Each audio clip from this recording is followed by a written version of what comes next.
Dr. Nicholas Mercer, the theme park therapist with You Improve PT. Today I'm going to take you through a couple strategies and tips to help prevent neck and lower back pain that often comes on the rougher rides and roller coasters that you find at the theme park. So stay tuned for that.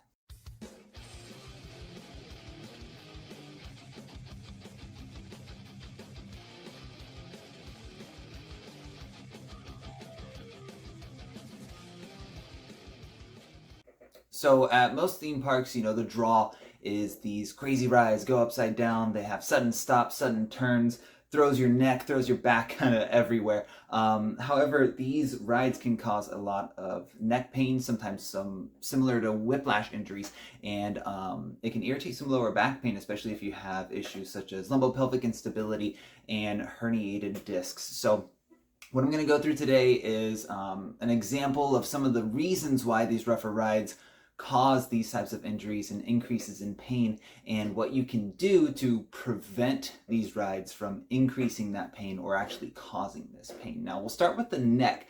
So a lot of rides have sudden increases in speed, right? And what we see is when the speed increases, our neck kind of gets pushed back like this into an awkward position, and that's one reason why you'll in the lines for these longer rides, you'll hear the person saying over the speaker, make sure to keep the back of your head pressed firmly into the seat behind you.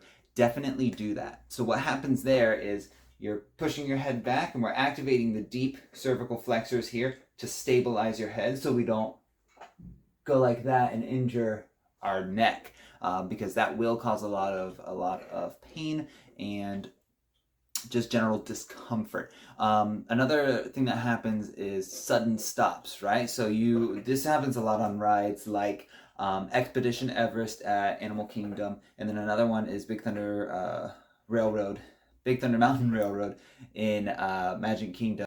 So what happens on a sudden stop is as you're slowing down, your neck comes forward, and then as you stop, it comes back again. Right? And that can cause, again, a lot of injuries in your neck. So while speeding up suddenly can cause you to immediately go there, what happens with a sudden stop is you slow down, and then once you stop, it comes up. So for both of those reasons, you want to keep the back of your head pressed into the seat behind you to avoid any of that increase in neck pain, and make that neck more stable. Now, some other rides that may irritate some lower back pain are normally rides where you don't really have a harness that comes over stabilizing your back. And a lot of the times they'll just have a lap bar. Again, Big Thunder Mountain Railroad is one of these rides that just has that lap bar but also has that sudden stop and a lot of sharp turns. So what you want to do here is similar to with your neck being pressed up against the back of the seat. You want to make sure that you're pressing your lower back into the back of your seat, right? And when you do that, if you test that out right now, you'll feel your stomach contracts a little bit, okay? That's what we want. That's that lumbopelvic stability coming in so you're not turning all over the place like this. Now, if you do have a harness or some other handhold nearby, and you feel like you're a little unstable, definitely by all means hold on to any handholds that you have, because those will help stabilize you. We'll call that open chain versus closed chain, right? When your arms are up, so I know everyone likes to put their arms up like this, but there's no stability there, so it's a lot easier to damage your back and injure and cause that increase in pain. So what we would want to do instead is close that chain by holding on to those handles that are sometimes provided, and sometimes you kind of have to hold on to the seat or something that wasn't intentionally made as a handhold, just to get some more of that stability.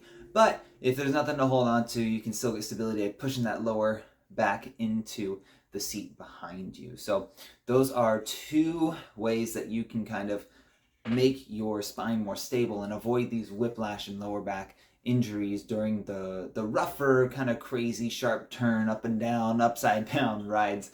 And you can practice these at home too, just to prepare and start getting that stability built up in your neck just by pushing your neck back and feeling these muscles right through here working, and also pushing your lower back into the chair behind you. Okay, both of those will really help get that stability back, prevent that pain and those injuries from happening while you're on these rougher rides, and just make your overall theme park experience greater, because pain is not magical.